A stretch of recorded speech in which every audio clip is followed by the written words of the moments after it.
Kritikal ang isang babae matapos pagbabarili ng mga riding in tandem suspect sa barangay Liginding Esperanza, Sultan Kudarat.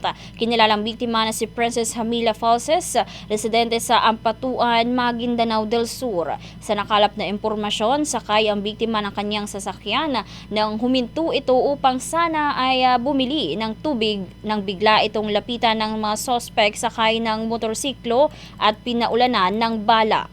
Nagtamo ng maraming tama ng bala sa katawan ng biktima na agad na idala sa paggamutan na ngayon ay patuloy pa ring nagpapagaling. Samantala, mabilis namang nakatakas sa mga suspect sa hindi patukoy na direksyon.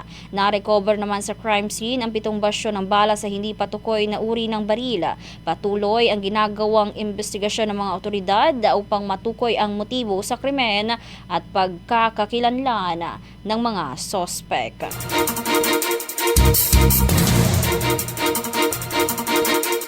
At